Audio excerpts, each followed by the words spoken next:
Hello and welcome to the viewers of this video. This is the Orange Fan here, bringing you another entry for the franchise discussion category. This video will be dedicated to the recap and thoughts for issue 17 of the Young Justice tie-in comics, Uncommon Dominators. We begin this issue at Minneapolis on September 12th, where Batman, Flash, and Green Arrow, along with their respective apprentices, Robin, Kid Flash, and Artemis, are all fighting Kobra's minions within the New Age monastery that Kobra recently purchased. Kobra uses the snake dagger that was stolen from the Star City Museum in the previous issue to stab his fraternal twin brother, Jason Burr, in order to gain a small sample of Jason's blood. He gives some of the blood samples to a cobra. He has a cobra swallow some of Jason's blood, and this causes the cobra to grow giant-sized.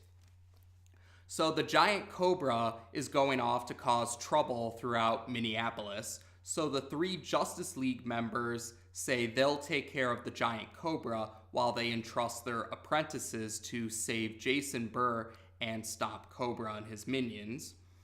So for a few scenes, we do switch between the Justice League members trying to stop the giant cobra and the Young Justice team members trying to rescue Jason Burr.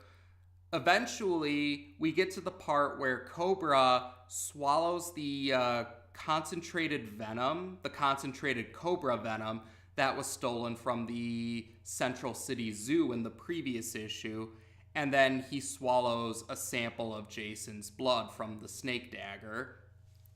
Then he stabs Jason with the snake dagger once again, and this causes a blinding flash to happen, and once the flash has ended, Kobra has transformed into a giant cobra himself. Well, he still has a human torso and human arms, but otherwise he looks like a giant cobra. And the Young Justice team members have to figure out what they're going to do now, how they're going to save Jason and stop Kobra in his new transformed state. And they do try to come up with a plan, figuring that the snake dagger will be the key to stopping Kobra. Meanwhile, we do see that the Justice League members eventually succeed in stopping the giant cobra. Flash and Green Arrow distract the giant cobra, which allows Batman the chance to throw an explosive inside the giant cobra's mouth. So the giant cobra explodes from the explosive. Now back with the Young Justice team members, Artemis attaches the snake dagger to one of her arrows, and Robin and Kid Flash distract Kobra. While he's distracted, Artemis is able to shoot the arrow that the snake dagger is attached to towards Kobra. So the snake dagger stabs Kobra, and then a blinding flash happens again. And this time, Jason Burr is back. He's in one piece, and he seems to be okay for the most part. But Kobra has apparently escaped after sometime during the blinding flash. Kobra had managed to escape. The Justice League members return, and they congratulate their apprentices for a job well done. Even though Kobra escaped, they managed to rescue Jason Burr, and they managed to capture Kobra's minions, at least. So that's how we end the issue. So there we go. We have part 2 of this 2-part story where 3 duos, each duo encompassing a member of the Justice League and a Young Justice team member who is the apprentice to a member of the Justice League, deal with Kobra. This 2-parter is now complete. And I did enjoy this 2-parter. It was nice to see, I did mention it before, it was nice to see members of the Justice League receive a prevalent role in a story. because while the show, understandably so, is more focused on the young heroes, it's still nice to give the Justice League a chance in the spotlight, or at least have them share a chance in the spotlight with their apprentices.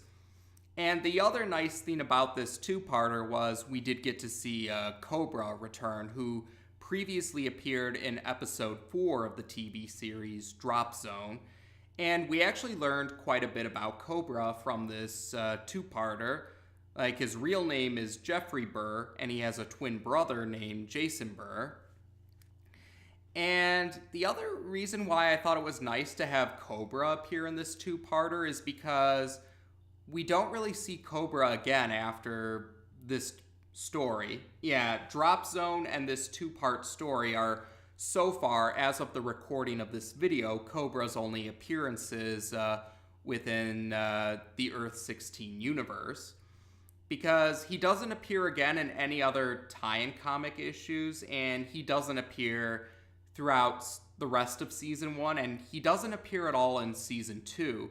Mammoth and Shimmer, two of his minions, do appear in Season 2, but they're seen, we see them following the instructions and orders of Queen Bee rather than Kobra.